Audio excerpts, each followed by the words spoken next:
Bom dia, boa tarde, boa noite, sejam bem-vindos a mais um episódio do nosso Tudo é Possível podcast. Vocês já devem saber que sou o Karim Ferri, seu humilde anfitrião.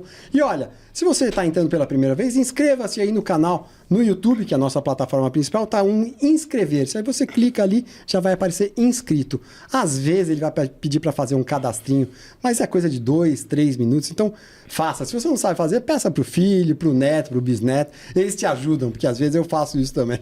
E eu recebendo pessoas sensacionais, cada um com sua história de vida, momentos motivacionais, emocionantes. E hoje eu vou receber uma pessoa que eu não conhecia, estou conhecendo agora, um escritor, Elias Awad. Seja bem-vindo, Elias. Obrigado, Karim. Puxa, que alegria. Estou muito feliz, né, de receber o teu convite, né? Acompanho o teu trabalho. Parabéns, é brilhante, porque é um trabalho de inspirar, motivar, transformar com a história alheia, né? A gente aprende a história dos outros, mas não é para copiar, né? Porque cada qual tem o seu DNA. Então você tem que aprender e tirar aquilo que se adequa ao teu estilo, ao teu modo de vida. Então, parabéns, porque você sabe, eu sou um apaixonado por histórias. Perfeito, muito obrigado, resumiu super. Mas por que ele é um apaixonado por histórias? Porque ele é um escritor e é biógrafo.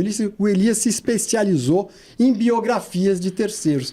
Já está no seu 40º? 40º livro. 40º livro. Mas eu quero saber, Elias, eu sei que você não fez isso a vida inteira. Você se formou administrador de empresas e depois foi para o jornalismo eu quero saber como foi essa trajetória. Bom, eu acho primeiro que a gente tem que mudar de lado, porque um advogado, né, que de repente, né, se encanta com a área artística. Verdade. Né, e segue um outro caminho, então você tem uma riqueza de história absurda, porque eu sei o que é duro, como é difícil você mudar de carreira. Verdade. Exige coragem, exige realmente superação, né, porque você vai para o final da fila. Você está lá na frente, aí você vai lá para o final da fila, né?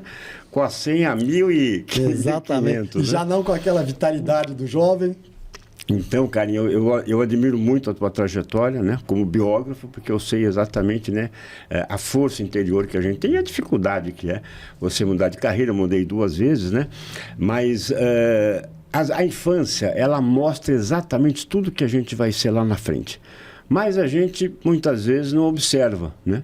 Maturidade, infantilidade, eu não sei, né? Mas lá na frente tudo se faz valer. Por exemplo, eu quando era criança, sim, sempre fui um apaixonado por esporte. Jogava o futebol de mesa, né? Que é o futebol de botão, né? Mas o oficial é o futebol de mesa, com uma caneta Bic do lado. Então, acabava o jogo, eu pegava o meu microfone, que era a caneta Bic, e ia entrevistar jogador. Você tá brincando? Juro por você. Então, já estava dando ali um indício. Olha. Na escola, eu gostava de apresentar os trabalhos, enfim, né?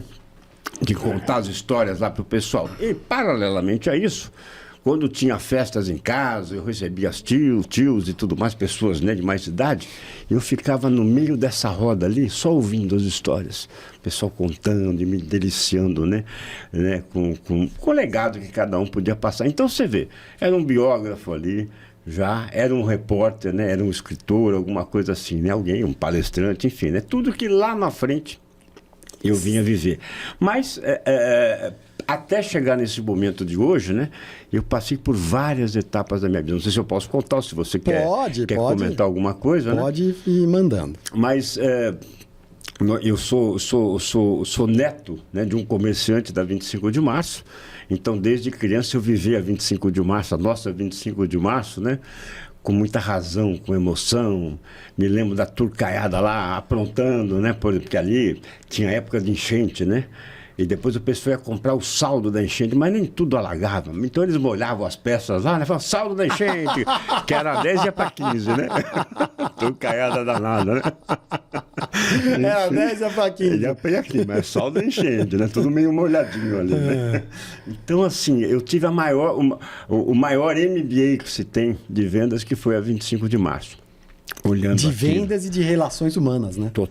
Total, sem dúvida alguma, né? Porque é um prestador de serviço, né? Você presta um serviço, você atende uma pessoa, né? E ali você cria uma expectativa, ou você descobre algo, né? Faz com que a pessoa descubra algo que ela nem imaginava, né, que precisava ou que queria. Então, eu mesmo, como quando criança, o sujeito comprava uma camisa, eu ia lá já com uma gravatinha. O que você acha de uma gravata? Ficou tão bem com essa cara. Enfim, já fui desenvolvendo. Lá, porque você ia lá e às vezes ajudava lá exatamente, na loja. Né? Então, eu já vivia aquela área comercial, a 25 de março, que era uma escola de venda, sem dúvida alguma, né? Tanto que depois a gente se desfez da loja, mas eu entrei em administração de empresas, né, na PUC, cursei ali e logo dos 17 para 18 anos já entrei na Votorantim, na área comercial. Então fiquei lá por 6 anos, tive 6 promoções, até que um dia eu já estava assim, não tinha mais para onde crescer, com 24 anos, né? Na área comercial desculpa te interromper, a área comercial foi sem querer ou você escolheu? Não, já veio assim no sangue, né? Já vim... Que engraçado, né? Já vim crescendo com aquilo. A né? gente atrai, né? Tudo. É o sangue e também a vivência, né? Porque eu vivi aquilo, né? Eu vivi, e depois nós tivemos a rede de farmácia também, né? Enfim, eu também ia para o caixa lá, empurrava cibalena, tudo que tinha lá de remédio de troco e tal, enfim, né? Então fui desenvolvendo esse amor, essa paixão pela área comercial. E logo que eu entrei, então, na Votorantim, já com essa tendência, né? Fui para a área de zincos, AMAC, óxido de zinco, de siderurgia, uma área muito forte. E ali tive o privilégio, né, de conviver com um dos maiores empresários que esse país conheceu, que é do Dr. Antônio Emílio de Moraes, da Votorantim, né? E, infelizmente, né, depois que vira SA, né? Se você falar Antônio Emílio de Moraes hoje na Votorantim, é um palavrão, né? É mesmo? Eles querem esconder, né? A história, SA, né? São investidores, enfim. Mas, sem dúvida alguma, um dos maiores empresários, né, que esse país conheceu e viveu. Então, eu tive esses 6 anos maravilhosos, mas não tinha mais para onde crescer. Até que um dia eu falei para o meu diretor, eu falei, olha, eu estou com 24 anos, não tenho mais para onde ir, né? Ele falou, olha, você tem que esperar até uns 40 para ser gerente. Eu falei, meu Deus, eu não tenho mais 16 anos da minha vida para dar para a Votorantim, desculpa. Eu já dei 6 anos e tá bom demais. E pedi as contas e fui fazer aquilo que eu amava, que era o esporte, né? Então, eu entrei na faculdade de jornalismo e logo com um amigo que veio de Portugal, que queria desenvolver e criar um jornal aqui, porque a cultura europeia... Pera, deixa eu... Quando favor. você, na Votorantim, você tinha já o plano? Não tinha? Nenhum. Você falou, aqui não deu mais, já deu pra mim. Eu só sabia que eu estava infeliz com aquilo. Só sabia que estava... Que demais, ó, arrepiou. Por isso que eu fiz questão de... porque assim, é a coragem que precisa, né? Que você falou. A coragem que precisa. Você não sabia o que era. Eu não sabia. Só que depois que você largou, você soube. Exatamente. Aí eu falei, bom, é alguma coisa que eu tenho que fazer que me preencha, né, que me realize. E esse meu amigo falou, né, de criar um jornal, né, porque na Europa, por exemplo, ele trabalhou em um jornal que cuidava daquilo que se chamava na época de esporte amador, que hoje se chama de esporte olímpico. O que era amador? Judô, atletismo, imagina, né? Amador, né? Então, com esportes que movimentam bilhões, né? Então, ele me trouxe a ideia, porque lá em Portugal, por exemplo, né, onde ele viveu, o sujeito vai participar de uma corrida. É o 50º. O 50º, né? Para a cidade para receber. Porque ele não tinha condição de estar entre os 50. Né? Entendi. Entre os 100, talvez, 80, né? Então a cidade para homenagear alguém que se superou. Mesmo que seja amador, quer dizer, amador não tem uma expertise máxima, aquele alta performance, alto rendimento. Ou seja, o alto rendimento dele foi ser o 50º, né? Mas na nossa cultura... pessoal. Exatamente. Ele se superou, né? E levou o nome da cidade, né? Dentro do conceito, né, cultural que eles têm. Enfim, mais acima do que se esperava. Então eu falei, puxa vida, que legal trazer esse conceito para o Brasil, né? E aí eu estudei 99 esportes e deixei o futebol de lado, porque já era algo que... Já era no Brasil. Já está no nosso sangue, né? Isso é década de 60, 70? Não, isso foi em 90, começo de 90. Começo de 90. Então, começamos assim a pensar nesse jornal, né? Enfim, me lembro que a gente rabiscou ali num papel, né, o esporte sensação, né, e desenhou alguma coisa e saiu para vender, né? Vender e entrevistar e produzir, escrever e tudo mais, né? E paralelamente eu já no curso de jornalismo. Até que meu amigo falou, escuta, vamos para a rádio. Puxa vida, rádio, meu Deus do céu, para falar para 2 pessoas, gaguejo, imagina, né? Para ir para uma rádio, né? Falou, vamos meter os peitos. Então vamos lá. Bom, como tudo na vida, né? É isso, é meter os peitos, né? Se preparar e meter os peitos. Nessa né? época você não tinha essa desenvoltura toda. Não, ao contrário, né? Eu tava assim, eu era uma pessoa, né, assim, Fechado, lidava bem, né? Mas né, nada de público, né? E aí foi. Então, para mim, a superação disso foi muito grande. Por quê? Porque realmente, eu acho que tudo na vida é o seguinte, e eu vivenciei muito isso, Karim, no esporte. Um exemplo. O Aurélio Miguel, medalhista olímpico. O bom era o irmão. O bom era o irmão. Mas gostava da noite, né? Chegava atrasado no treino, né? O ruim era o Aurélio Miguel. Né? Caramba, que não ia para a noite, né? Que chegava 2 horas antes do treino, saía 2 horas depois. Ou seja, né? Você desafia, né? a natureza, né? Como? Treinando, melhorando, estudando, aprendendo e tudo mais. Então foi isso que eu fiz, né? Fazia os treinos, tal. E com isso a gente, aquele jornalzinho virou uma revista, que virou um jornal radiofônico, né, na Rádio Gazeta, né, na época, de 4 horas aos domingos, de meia hora diário. Quanto tempo, o jornalzinho durou quanto tempo, até virar revista? Quanto tempo de jornal? Eu acho uns 1 ano e meio, mais ou menos. 1 ano e meio, aí virou revista. Aí a revista, quanto tempo de vida, de A revista, mais uns 3 anos, mais ou menos, porque aí a parte da mídia... A mídia de rádio, né, já absorveu tudo, né? Ela era mais forte, né? Então já tinha um programa na Rádio Eldorado, na Rádio Gazeta, e aos domingos de 4 horas, mais um programa diário de meia hora. Caramba! Né? Então, assim, o negócio explodiu porque a mentalidade mudou. Né? E para ajudar, em 92, o Brasil não se classificou para a Olimpíada de Barcelona com futebol. Então precisava de uns malucos que falassem de 99 esportes, né? Ou pelo menos boa parte deles que estaria na Olimpíada, né? E nós já tínhamos todo esse expertise. O Aurélio Miguel é dessa época? Aurélio Miguel. O nadador Ricardo Prado, um pouquinho antes, por aí. Todos eles eram desse grupo aí, né?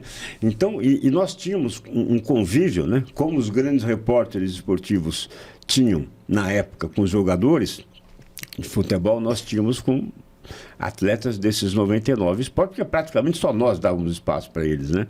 Então a gente era, né, ou a revista, ou o jornal, ou a rádio oficial, o microfone oficial do esporte olímpico. Então isso nos fortaleceu muito e foi justamente com esse perfil que eu cheguei depois à TV Bandeirantes, né? A Bandeirantes buscava justamente alguém com 2 qualidades, que falasse de vários esportes e que nunca tivesse trabalhado em televisão.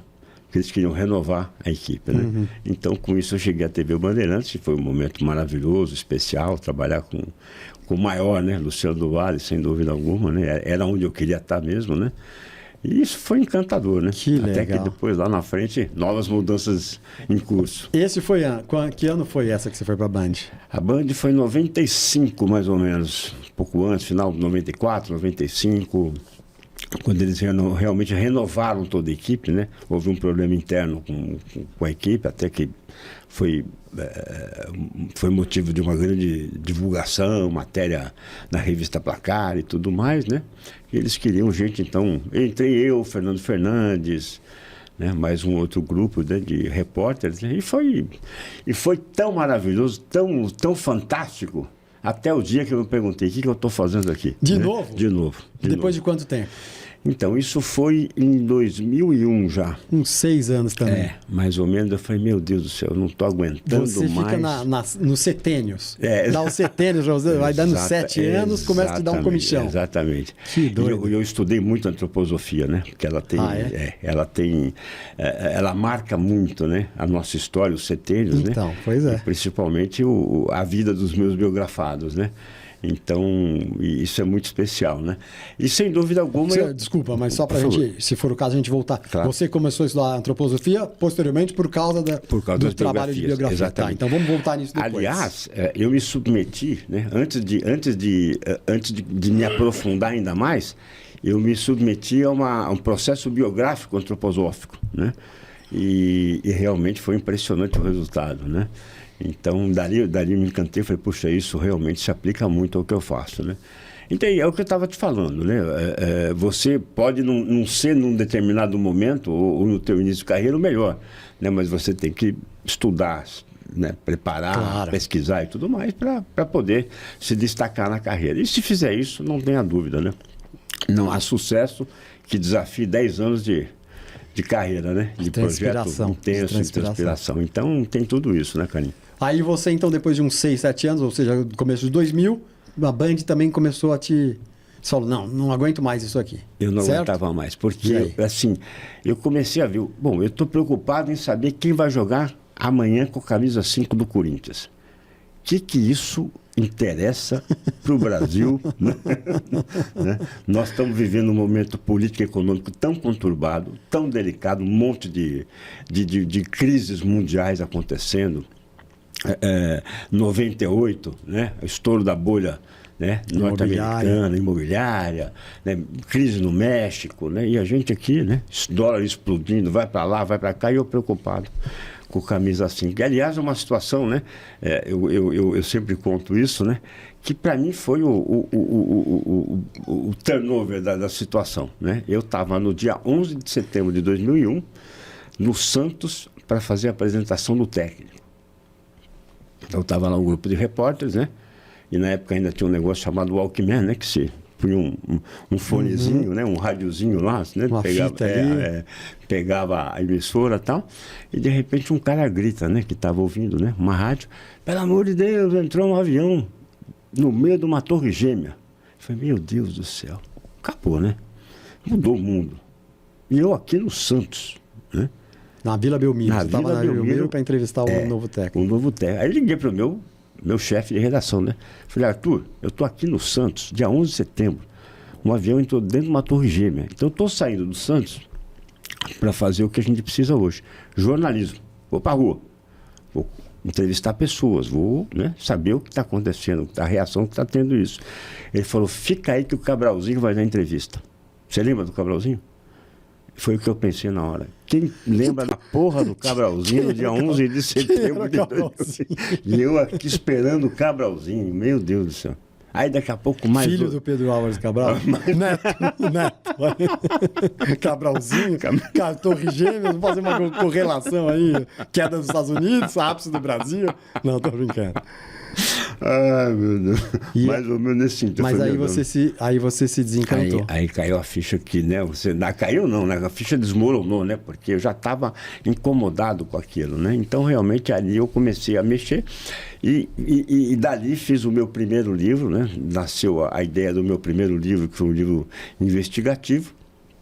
E depois, em 2002, eu comecei a escrever a biografia de um empresário que para mim parecia, né, algo tão distante. É como se você quisesse pegar uma estrela com a mão, né? Que era a biografia de Samuel Klein, o rei do varejo, né? Quer dizer, o seu primeiro biografado foi Samuel Klein? Foi, só comecei. Caramba, ali. Você também foi... Você é um cara iluminado, né?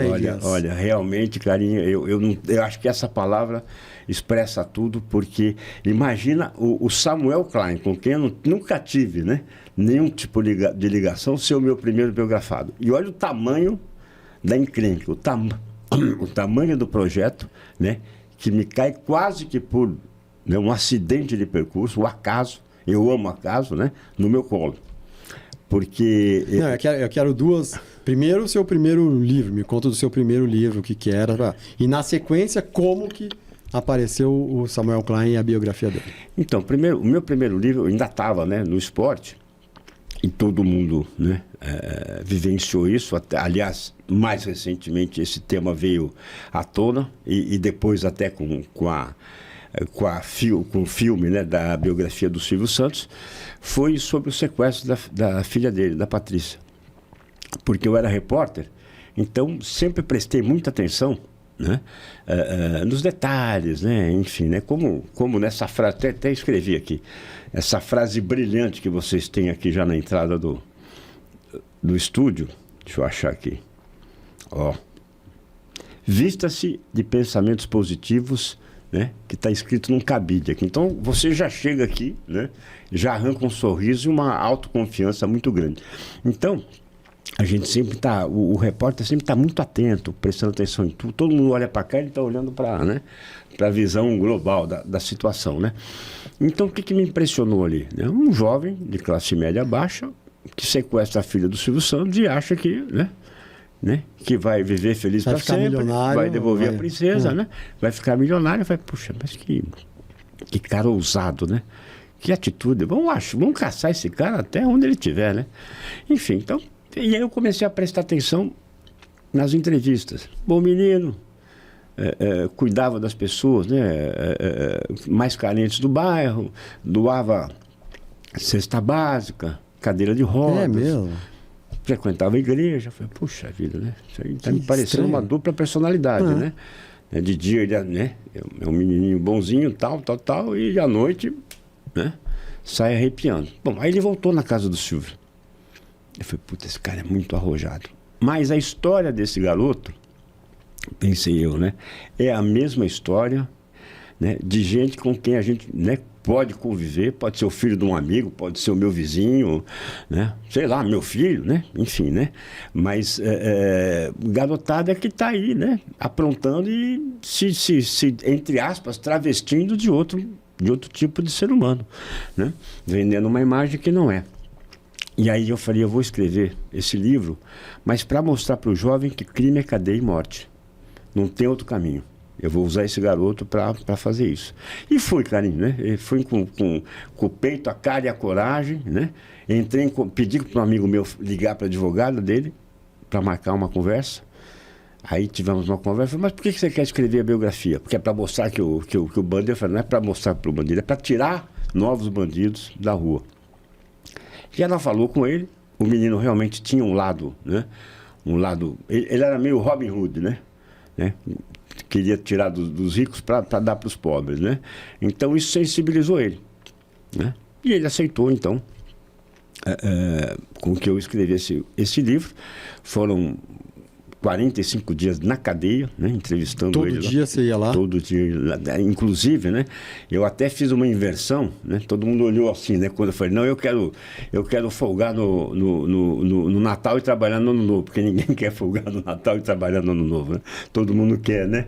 Quer trabalhar no Natal e folgar no Ano Novo, né? Eu falei, pô, mas o cara tá louco da cabeça. Não, mas eu queria aproveitar justamente para ter mais tempo, né? Num período um pouco mais sossegado para me aprofundar no presídio, né? Enfim, então, estive lá, entrevistei ele, né? Nesse tempo todo, tive toda a história e publiquei o livro, né?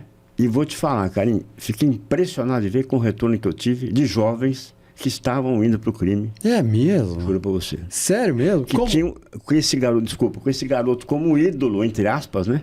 Ídolo do mal. Até então... Até porque ele morreu, né? Ele morreu no dia 2 de janeiro de 2002. Morreu na cadeia? Na cadeia, meses depois do sequestro, né? Então eles viram realmente que o crime, né, é cadeia e morte, né? Exatamente a mensagem que o livro, né, queria passar e transmitir, né?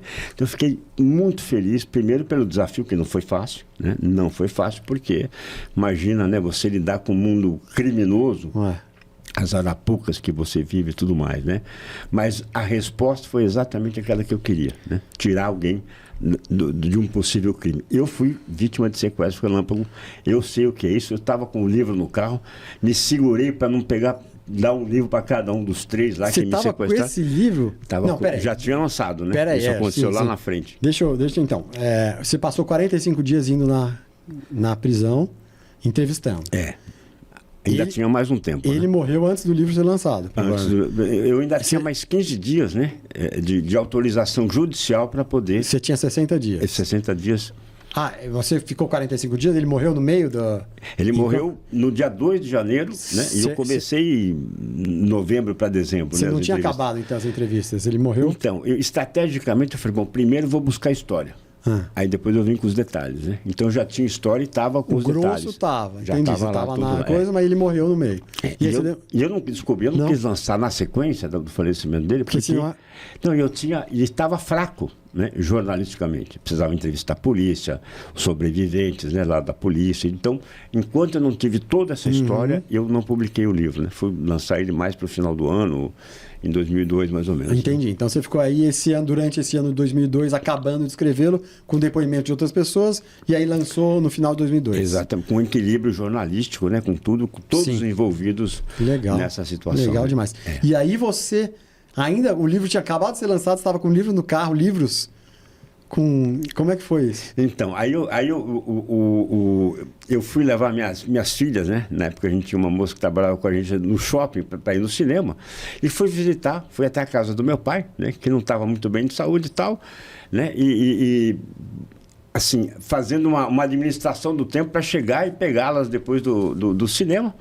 Mas quando eu cheguei lá, mandei uma mensagem para a moça, falei, nós chegamos ainda, né? O filme começou depois. Eu falei, bom, então eu vou ficar aqui na porta do Shopping Jardim Sul, lendo um livro, né? Enquanto eu mato um horário, tal. De repente um garoto passa e fala assim, oi, como é que tá, tudo bem? E eu olho para ele, tudo bem, e você? Já entrou um atrás. No shopping? No shopping ali, na porta, Caraca. na rua. Eu parei na rua. Na porta do shopping, tá. Na época ainda não tinha essa preocupação tanto, né, com segurança. Então, entrou e falou, bom, dirige, bom, né, resumidamente, rodaram, pegaram um cartão, e vai lembrar uma senha de um cartão numa situação dessa, é terrível, né? Mas eu falei, meu Deus do céu, eu tô com 3 Fernandos Dutra Pinto aqui. Então, você tava com livro e com livros no carro? Livros no carro. Lá no porta-malas ou eles chegaram a ver? Não chegaram a ver. Tava no porta-malas.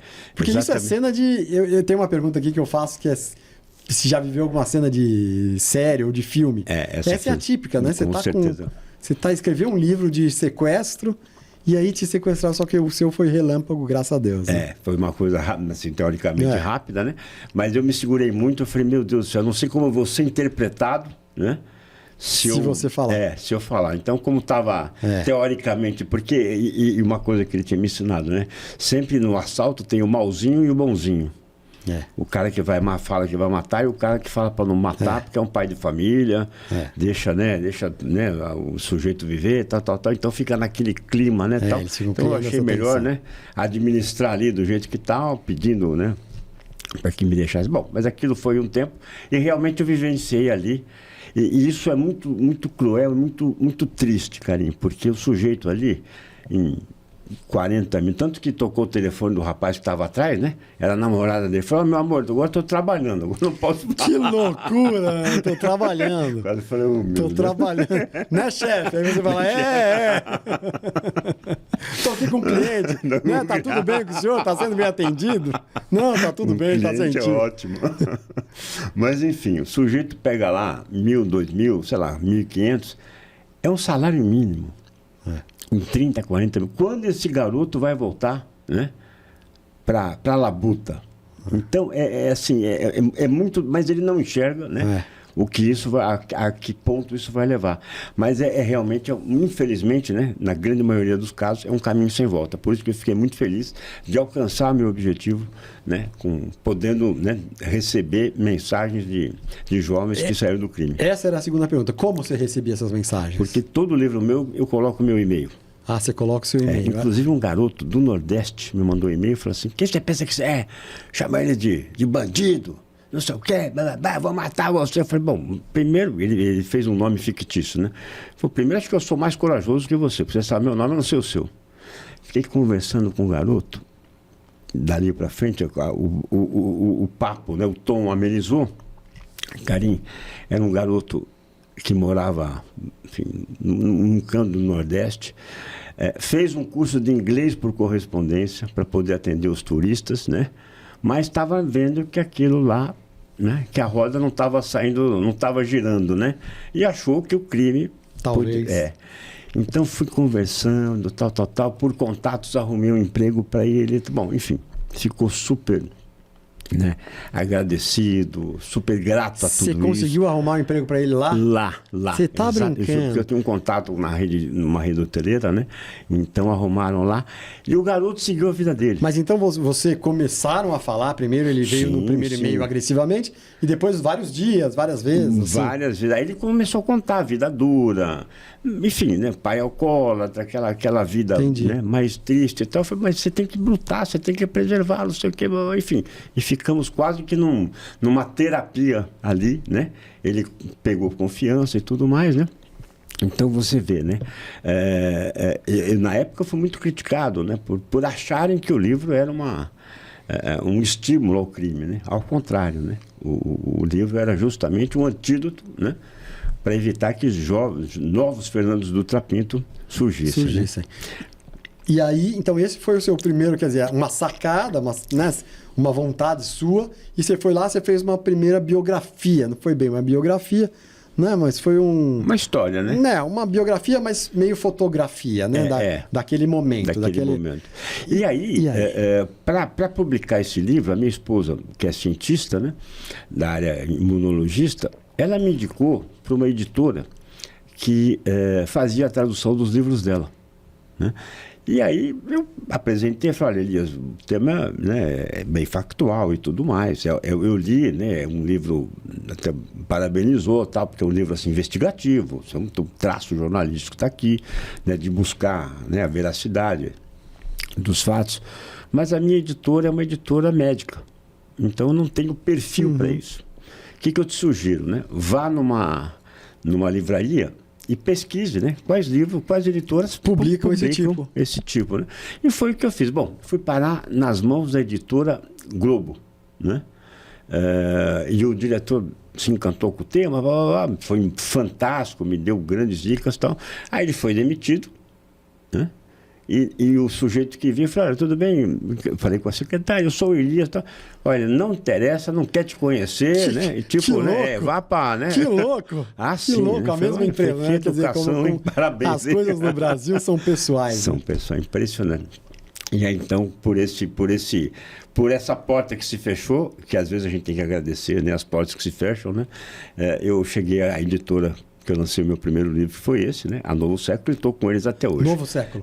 Foi a Novo Século? A Novo Século. Foi a primeira? Foi a primeira. Do Fernando? Exatamente, 2002, né? E caramba, todos os outros 20 e poucos anos, olha que legal. E aí, Karim, aquela editora de medicina, né? Que era a dona da editora, né? Que eu conversei, liga para ela um médico dizendo que tem um amigo empresário, respeitabilíssimo, né?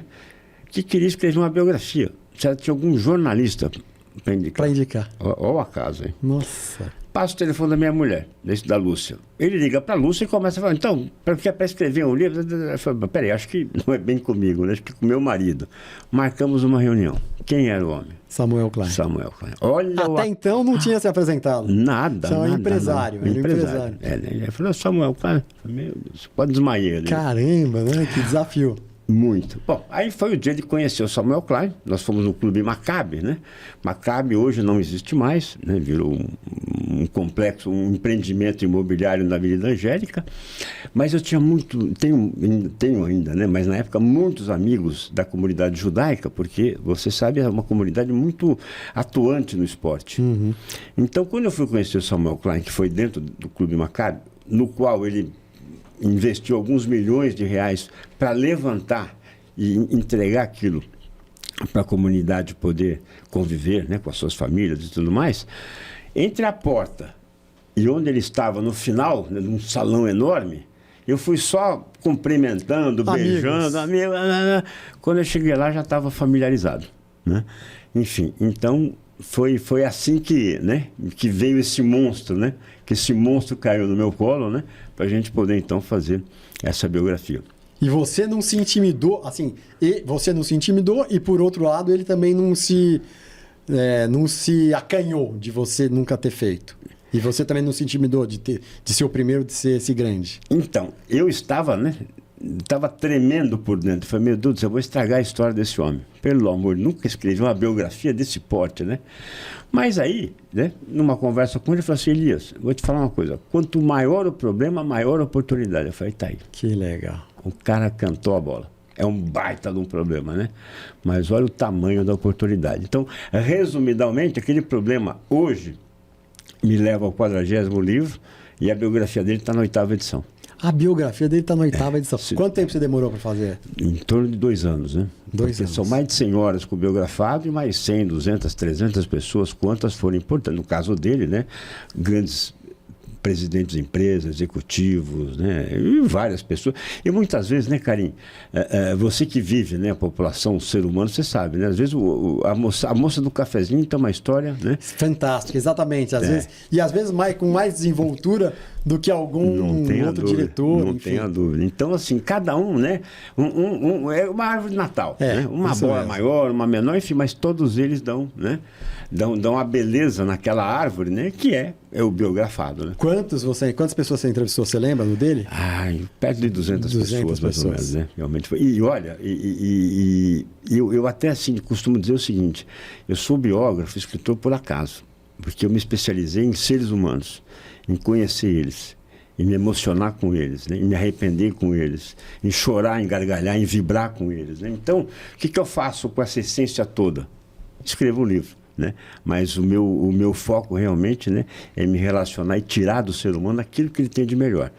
E muitas vezes o que tem de melhor está aqui, ó.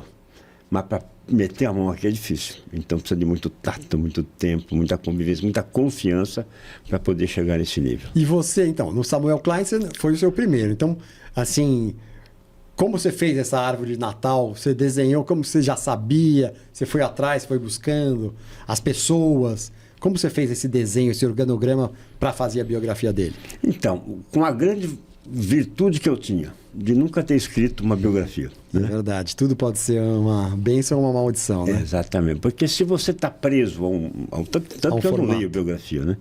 Não leio porque eu acredito que isso pode me influenciar, né, de um jeito ou de outro, e eu escrevo a biografia que eu acredito, né? Não aquela que alguém acredita, né, que deve ser escrita, né? Então, e curiosamente, uma vez eu li uma revista de arquitetura, uma entrevista maravilhosa com Niemeyer, né? Dizendo que nunca lia nada, né? Nem livro sobre arquitetura. Porque ele queria fazer a arquitetura dele, né?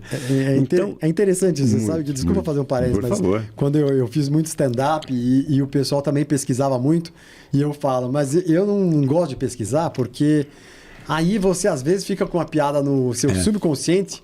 Você acha que você inventou e você não inventou, e você está pegando ali e depois vai dar um rolo lá para frente. Não, sem dúvida. Mas é isso mesmo. Você tem que ser você, né? Então, eu acho que, né? Tanto que eu faço muitas palestras, né? E fiz palestras em faculdade de jornalismo, né? E alguns alunos dizem, escuta, como é que é esse negócio de biografia? Como é que se escreve? Eu falei, você quer escrever a minha ou a sua, né? Do teu jeito ou do meu jeito, né? Porque do meu jeito eu te conto, mas não vai resolver nada, né? Você tem que criar a tua aí, porque, né? Exatamente, o seu jeito é porque você é você. O cara vai fazer o seu jeito e a outra pessoa vai dar uma meleca. Tanto que eu fiz assim um romance, fiz uma novela das 8 na biografia do Samuel Klein. Eu não sabia se estava certa, mas eu fiz uma coisa romanceada. É mesmo? Não, tanto que o livro nasce no Porto de Gênova, na Itália, ele vindo para o Brasil. Aí ele pega no sono e começa a relembrar, né? Polônia, Segunda Guerra Mundial, prisioneiro de guerra e tudo mais, e depois ele acorda e a história segue, né? Eu não sabia se estava certo, mas eu achei que aquilo, né, cabia, né? E foi justamente, né, esse livro, por exemplo, Samuel Klein, eu acho que eu fiz das 40, pelo menos umas 15, 12 biografias, por pessoas que leram, se encantaram, falei, é isso que eu quero. Né? Desse estilo, eu quero ir. Te procuraram por causa do Samuel, do estilo. No começo, você sabe, né? Uma via de mão única, né? Só você que vai captar, né? Mas depois, com o tempo, né? Em função dos livros que eu escrevi e tudo mais, outros leram e tudo mais, aí tanto eu vou captar, como também sou captado, né? Para escrever as biografias, né? Então, hoje a situação está um pouco mais tranquila, né? Mas que interessante isso, então. Quer dizer, do Samuel, aí pintou um monte de gente depois. Depois a coisa surgiu, né? Agora, uma situação interessante também, né? Quando eu escrevi a biografia do Samuel Klein, minha última emissora foi o SBT, curiosamente, né? Porque eu imaginei que eu nunca trabalharia lá, né? Mas eu tinha um sonho de trabalhar no SBT pela estrutura. Quase fui trabalhar em 98, 99. Logo depois da Band. Logo depois da Band, porque eles tinham uma Copa do Brasil e fui convidado lá, né? Falei, vem aqui, vamos bater um papo e tal. E fiquei encantado com a estrutura deles, né? Pra você ter uma ideia, eram 12, 13 estúdios, né? Um estúdio tinha toda a estrutura da Band, né?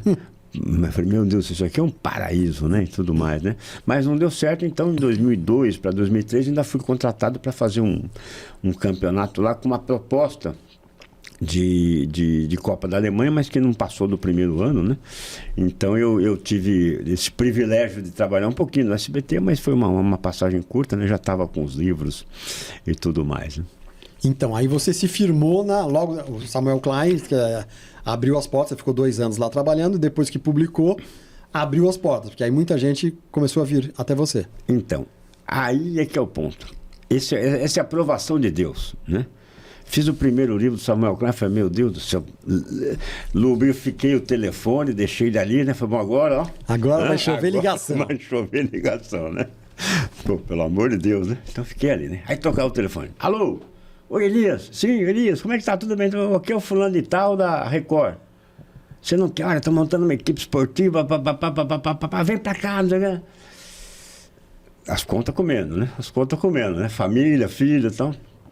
Eu falei, olha, eu agradeço muito, mas nesse momento eu não pretendo fazer isso mais. Tá? Sério obrigado, mesmo? Aí, pô, tô arrepiado de novo. Toca o telefone de novo. Alô, tô bem, olha, escuta, SBT. Estamos pensando. Eu falei, puta, precisando fazer, né? Precisando pôr dinheiro no caixa, né? Né, Habib? Precisamos pôr grana em casa. Eu falei, não, porque essa é a hora mais difícil, Carinho. É a hora que você tem que dar um não pra você mesmo. Porque se eu falo sim, né? Você se desvia. E você vai ser um profissional, né, desmotivado, né, enfim, né, infeliz e tudo mais. Então, até assim, o não mais duro que a gente tem para dar é quando, né, a gente dá para a gente mesmo, justamente para evitar que a gente faça algo que não gostaria de fazer, né? Sensacional isso, né? Precisa ter uma força interna violenta, hein? Muito. E a família, né? Pois é. Te apoiar. Isso eu acho fundamental. Isso eu vivenciei com grandes empresários, né? A família, né? Sujeito que vendeu carro, vendeu apartamento para poder acreditar num negocinho lá, tal. E a família vai, estamos com você, né? Confiamos em você. Então esse é um momento muito importante, né, Carinho? E quanto tempo demorou para vir a segunda biografia?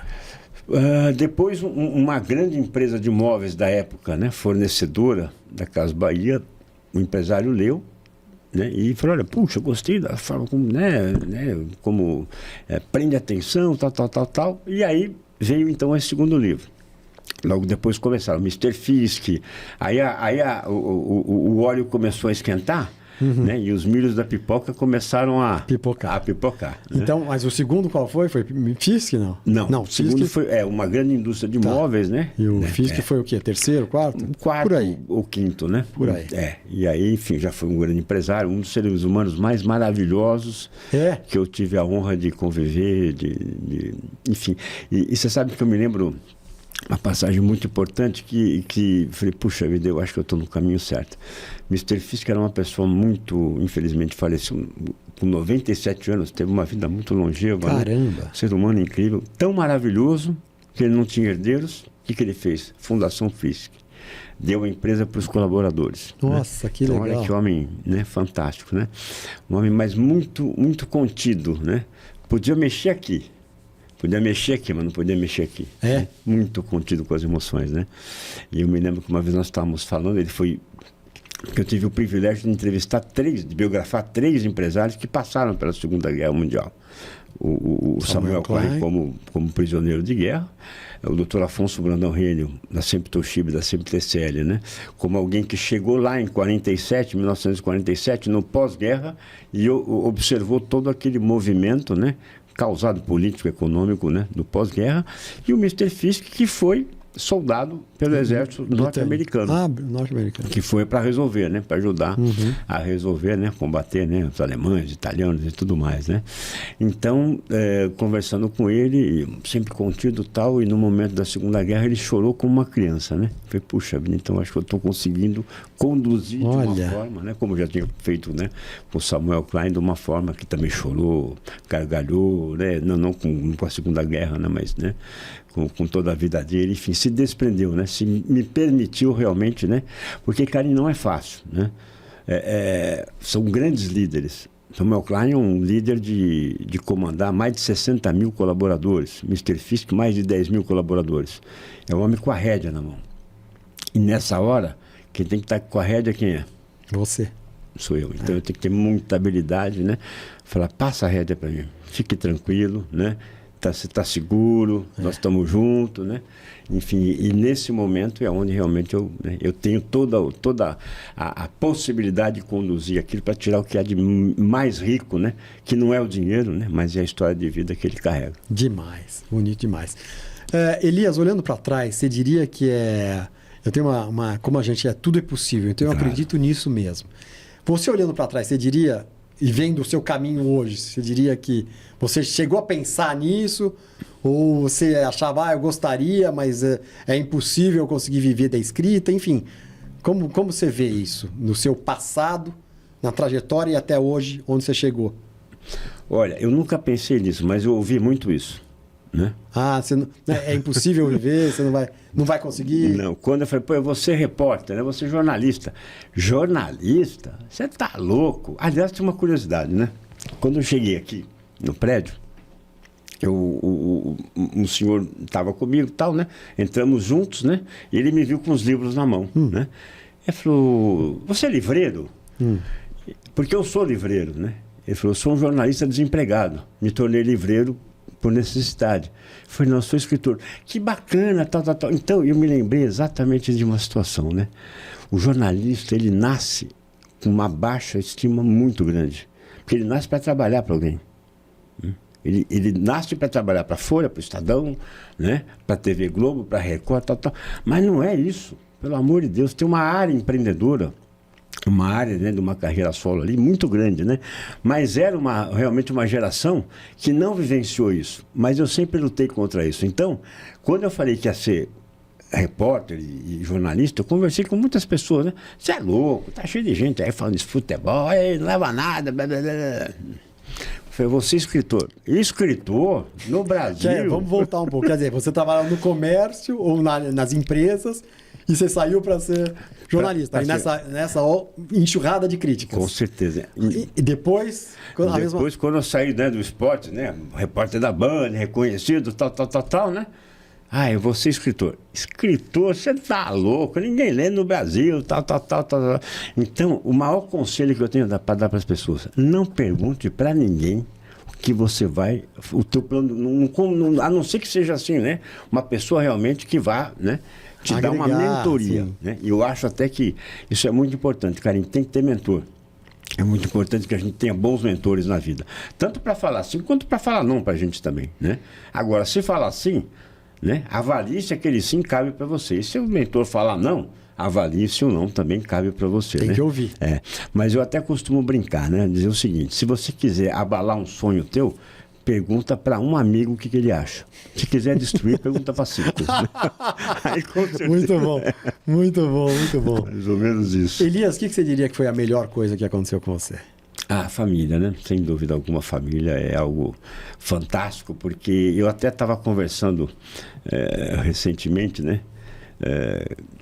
Com um garoto, né? Meu genro, meu futuro genro, né? E falando, puxa vida, né? Quais são os planos que vocês têm aí, né? Porque o pai de uma... Pai da mulher sempre, né? Tem mais preocupações, né? Do que o pai do homem, né? E ele falou, a gente quer, que pensa em filhos, tal. Eu falei, então você pode ter uma certeza, a família, ela consolida tudo, ela estrutura tudo, ela dá base, dá motivo, dá inspiração, né? É abençoado, né? E quando vem os filhos, as portas se abrem de um jeito que você não tem noção de onde, né? Do nada a coisa acontece, verdade, né? Então, realmente, acho que a família é o motivo que te faz, né?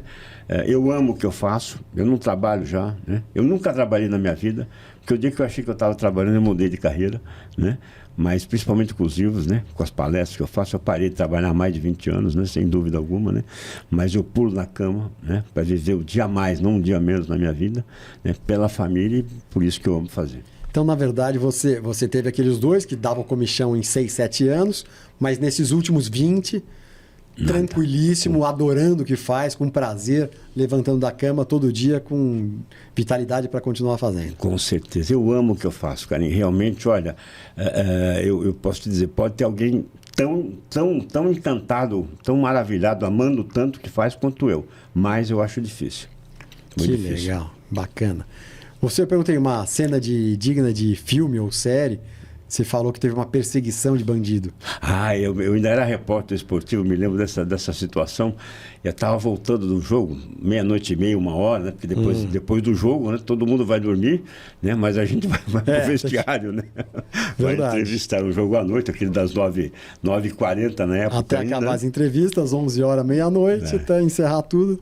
E eu fui com o meu carro e eu moro no Morumbi, né? E já morava na época, e peguei a Bandeirantes. Aí lá no último farol da Bandeirantes, fechou o farol, De repente eu escuto, pá, uma batida no meu para-choque. Falei, né? Quando eu olho, o cara desce assim, cambaleando, né? E eu falei, meu Deus do céu, né? Aí eu falei, desculpa, aí desce aí pra gente bater um papo. Falei, não sei se é golpe, né?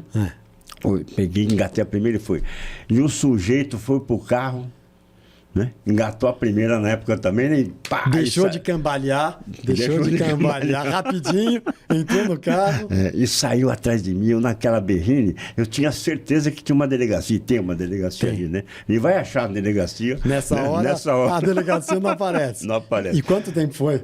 Sei lá, a gente não tem noção do tempo, nessa né? hora... Sei lá, uns 3 minutos, 4 minutos, 5 minutos. Mas eu fui a berrine inteira, virei na contramão ali, não sei o quê, até que eu achei, entrei na delegacia e ele foi embora, né? Mas foi um momento digno de filme. E também, né? Sem dúvida alguma, o meu primeiro livro, né, o que eu vivenciei ali, foi uma situação digna de filme também. Do Samuel, né? O Samuel, você falou que está na 8ª edição já? Na 8ª edição. Que tiragem? A primeira foi, você lembra as tiragens? Eu acho que é um livro que deve ter saiu acho que com 60 mil a primeira. 60 mil? Eu acho que ao todo uns 350 mil livros, mais ou menos. Caramba, foi adotado em Harvard, em outras universidades norte-americanas, pelo Case, né?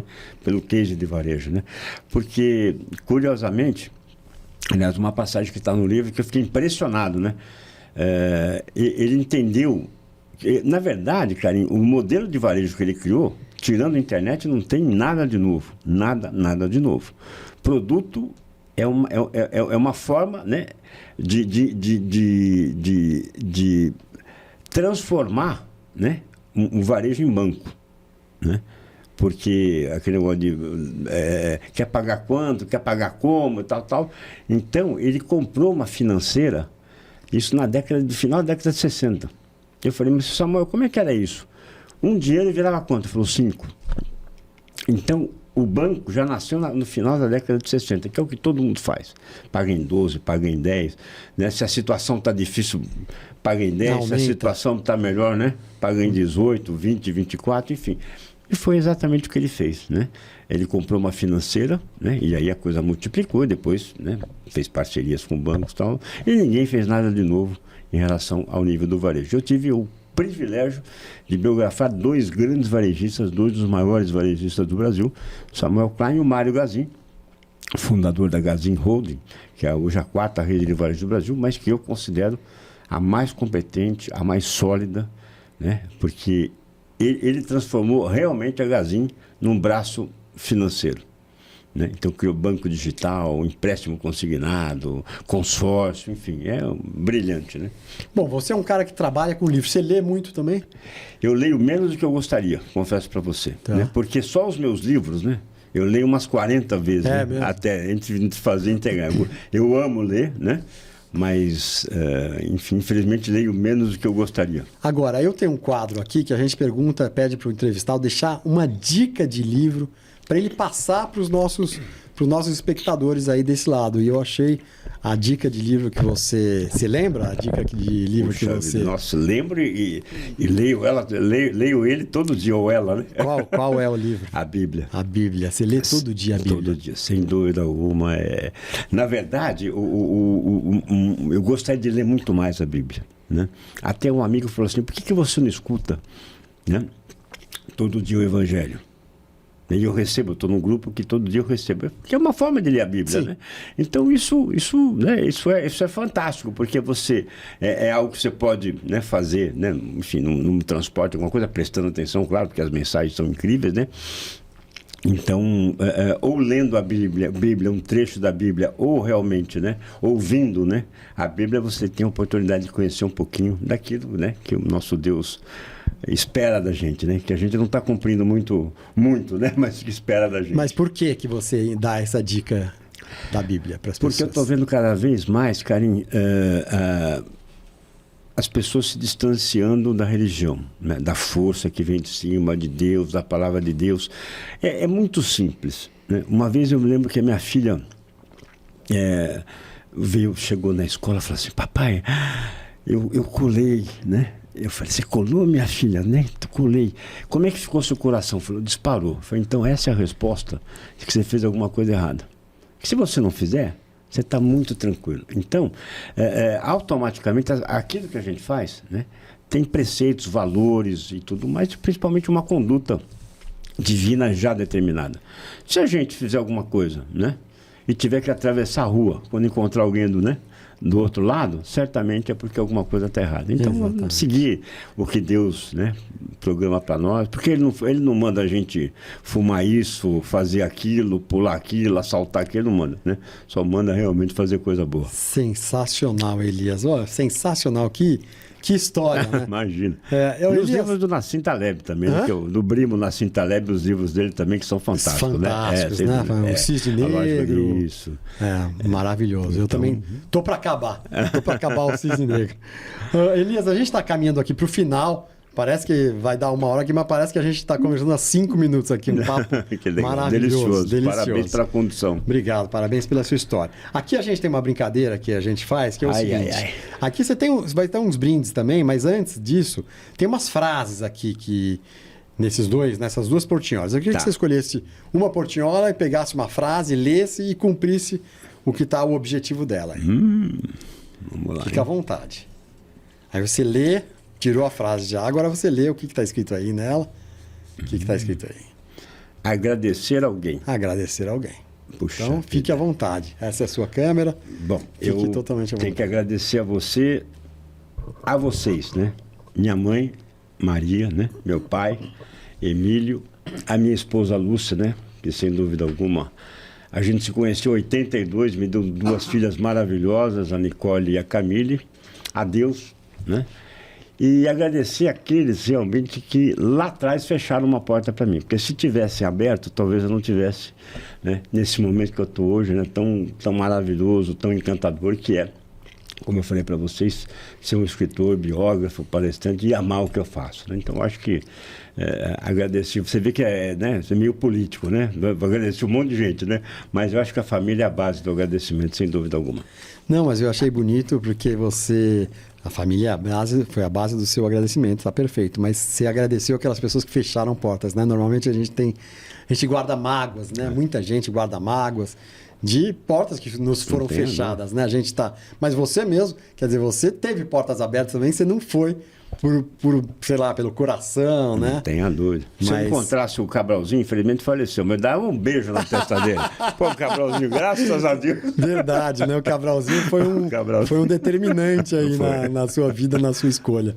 Sensacional. Agora tem uns brindezinhos aqui, tem dadinho, que é da nossa época. Coloco ali? Se você quiser levar, fica à vontade. Se você quiser devolver, fica à vontade. Aqui o convidado manda. Aqui tem dadinho, tem balinha. Dadinho é da minha época. Dadinho é da nossa época. O dadinho eu deixo aqui porque é uma nostalgia aqui. As pessoas que são os mais jovens não tem tanto essa relação, mas a gente que pegou uma fase que as coisas eram mais difíceis, né? Era o cheesecake da época. Era o cheesecake da época. Aqui tem os botões do nosso podcast, Elias. Você fica à vontade também. Que fantástico. Tem os adesivos aqui também do nosso podcast. Maravilha. Deixa aqui para você. Fica à vontade aqui das lembrancinhas. E eu soube que você trouxe também uma recordação pra gente. Vamos pela recordação ou vamos pela frase? O que você prefere? Não, a frase você já falou, né? Eu peguei outro aqui. Então não. Você pegou outro? Não, se então quiser, não. A sua mão foi, se você sentiu que pegou outro, pega outro então e fala. Vamos lá, ué. Se a sua mão foi sozinha e pegou outra, vamos lá. Nossa, essa tá... Qual que é essa? Expresse um sentimento guardado por alguém. Olha que coisa. Puxa vida, hein? Eu nem sabia que eu tinha posto. Nem sabia que eu tinha escrito essa. Expresse um sentimento essa é forte, guardado por alguém. Bom, o sentimento agora, já que eu fiz o meu agradecimento, né? Vou expressar o sentimento por cada um dos meus biografados. Porque certamente, carinho, assim, você não é contratado, você é escolhido, né? Então, a partir do momento que você é escolhido, né, a pessoa realmente, né, te dá um voto de confiança que talvez nunca tenha dado a ninguém. E eu me lembro que de um dos meus biografados, né, se eu puder contar isso rapidamente, né, o senhor Armindo Dias, né, um grande empresário, ele que foi o dono do Biscoitos Triunfo, criou a rede Royal Palm Plaza Hotéis, né, que é um dos maiores hotéis, né, resorts do Brasil, de eventos corporativos em Campinas, de outros eventos, enfim, um homem, né, de um sucesso absurdo, uma história linda e que realmente, né, tem tudo a ver a porta fechada. Quando ele queria vir de Portugal para cá, porque ele não queria trabalhar na lavoura, e olha só, ele queria ir para o Exército. Foi reprovado no exame de motorista do Exército. Caramba! Olha só, né? Se tivesse sido motorista, seria um grande orgulho, né? Mas pelo fato, né, do sonho dele ter desabado, dessa porta ter se fechado, né, ele foi pedir para o pai $500 para vir para o Brasil. E qual foi a resposta do pai? Não. Você não quer ir para o Brasil? Então se vira. Então se vira. Olha, né? que coisa. Então, duas portas maravilhosas e um não, né, da pessoa que você nem imaginaria que um dia poderia receber do pai. Né? Então, com toda essa força que ele tinha vivido, ele veio para o Brasil e se tornou um grande empresário. E eu me lembro que, no primeiro encontro, os filhos tensos, né, porque o senhor Hermínio é um homem, né, muito rígido, muito duro, um grande empresário, e como tem que ser os grandes líderes, né, nós fomos marcar um almoço lá no Royal Palm Plaza Hotel, e estava a filha, o filho, o senhor Armindo e eu, né? E até encontrei o pessoal da FISC lá, né? Foi uma festa, tal, Nossa, porque eles estavam fazendo um evento corporativo lá, tal. Enfim, então, aquela tensão, almoço com o senhor Armindo, tal. Aí a filha se despediu, era por volta da 1h, o filho se despediu, e aí eu fiquei com o senhor Armindo. 9h30 da noite eu liguei para a filha dele. Falei, tudo bem, Camila? Tudo bem? E aí, tudo tranquilo? Olha, eu tô só te ligando porque acabei de me despedir do senhor Armindo, eu tô indo para casa. Caramba! Falei, então não preciso nem te dizer, né? que ele te escolheu para escrever a biografia dele. Caramba, no almoço. Então você vê, né? De mais de 8 horas, né? Com um homem, né? Retraído nas emoções e tudo mais. Então ali já nasceu. Então é isso. Eu tenho que agradecer muito a cada um deles, porque o Samuel Klein, né, se permitiu, né, extravasar em emoções, nem algo que realmente não se pode. Imagina você extravasar em emoção numa mesa com 50, com 40 diretores, 30 diretores. Não dá, né? Então ali não escorre uma gota de lágrima nem de suor, né? Claro. Ali é só... Então realmente são pessoas que me escolhem e eu sou muito grato a cada um dos meus biografados e espero que muitos outros aí apareçam ainda. Que legal. Eu também espero e acho que é um prazer. Eu acredito que cada obra seja um prazer recíproco, né? Porque é uma convivência de muito tempo, né? 2 anos, você falou. Com certeza. Muito legal. E que não acaba aí, né, Carinho? Porque, deixa eu pegar aqui meus presentinhos aqui. E que não acaba aí porque, por exemplo, o livro de Samuel Klein está na 8ª edição. 8ª edição. Então eu continuo atualizando os livros, trazendo, né? No caso dele, a última atualização foi em 2016, 2017, logo depois do falecimento dele, né? Mas os outros estão na 3ª, na 4ª edição, Oscar Schmidt, né? Também que eu tive a honra de biografar, né? Que legal. Enfim, então a gente entra para ficar, né? Eu até brinco, pessoal, vocês nunca mais vão se livrar de mim, né? Porque a gente vai continuar. E é um convívio muito legal que eu consigo levar até para a vida pessoal, né? Recebendo eles em casa ou sendo recebido na casa deles, né? É algo muito especial. Muito legal. E trouxe para você aqui, né? A biografia do José Haroldo Galassini. José Haroldo Galassini. Essa é uma aula de ética, né? Ele é o presidente hoje do Conselho de Administração, mas foi presidente por praticamente 50 anos da maior cooperativa agrícola da América Latina.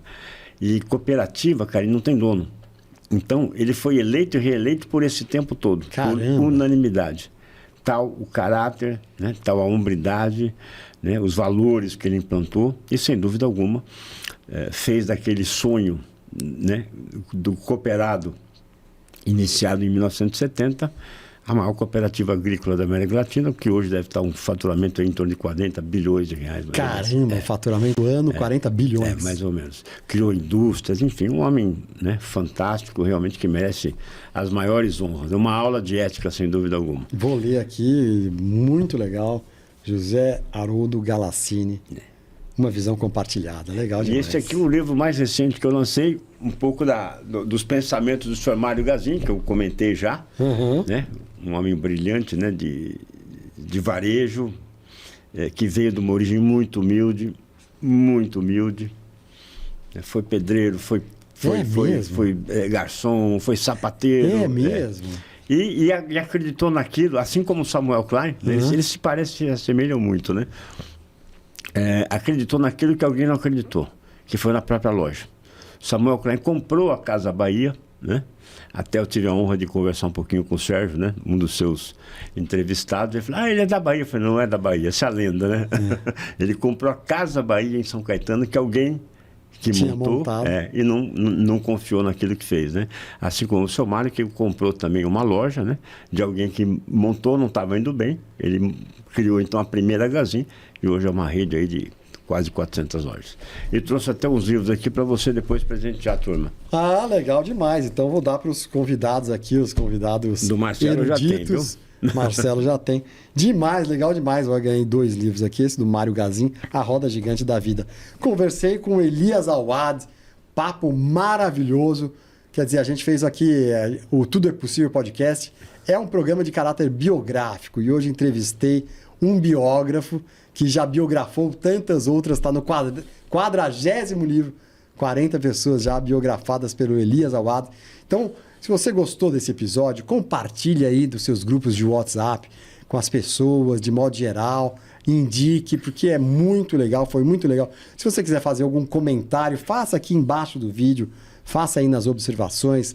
Nossa plataforma principal é no YouTube, então tem esse espaço para você fazer isso, mas também estamos no Spotify, que é plataforma de áudio, e nas redes sociais como Instagram e Facebook. Então, antes da gente terminar, eu queria que você olhasse para essa câmera aqui e desse um conselho para quem ainda tem dúvidas sobre as possibilidades da vida, Elias. Perfeito. Bom, vou dar 2. Primeiro, tem que conhecer melhor a história do Karim, porque ela é impressionante. Advogado, né, na carreira pública, né? Ele abre mão disso. Abafa. É fantástico. Realmente é um caso de coragem, realmente de ir em busca daquilo que a gente acredita, né? Isso é aquilo que eu estava comentando, né? E já vou fazer uma ligação com essa mensagem que você honrosamente me permite aqui, né? Você tem que ter motivo para pular da cama, para viver um dia a mais e não um dia a menos. Porque realmente, se aquilo é um fardo muito pesado de carregar, eu acho que você está no caminho errado. E isso só tem um jeito, né, de você realmente transformar isso, é com a mudança.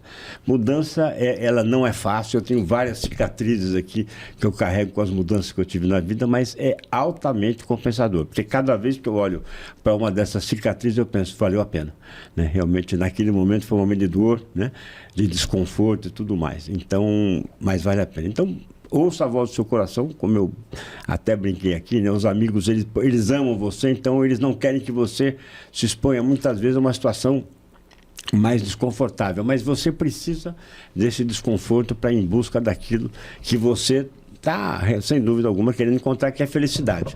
Né? Então, eu espero que você encontre ela, ou principalmente que você acredite que está no caminho certo de encontrá-la. Mas não tenha medo de mudança, porque realmente são extremamente satisfatórias e principalmente compensadoras. E principalmente, né, peça a Deus, né, quando você estiver um pouco indeciso, peça a Deus, né, que te ilumine para o melhor caminho. Eu tenho feito isso e, graças a Deus, não me arrependo em momento algum. Obrigado por tudo, obrigado, Karim, pelo carinho, por esse convite maravilhoso. Obrigado. Parabéns pela condução. A gente que agradece. Muito obrigado demais, Elias. Você quer deixar suas redes sociais, algum contato? Bom, livro? As redes sociais, tudo ligado a Elias Awad. Biografias.Elias Awad ou Elias_Awad. São as minhas redes sociais. E-mail, se alguém ainda usa esse jurássico sistema, eliasawad@eliasawad.com.br. Obrigado. Elias, obrigado, foi demais, muito obrigado pela sua presença. Pessoal, mais um episódio maravilhoso aqui com o biógrafo, escritor, jornalista, tanta coisa, Elias Awad. E agora nos resta encerrar falando abraço para todo mundo e bora ser feliz. Valeu!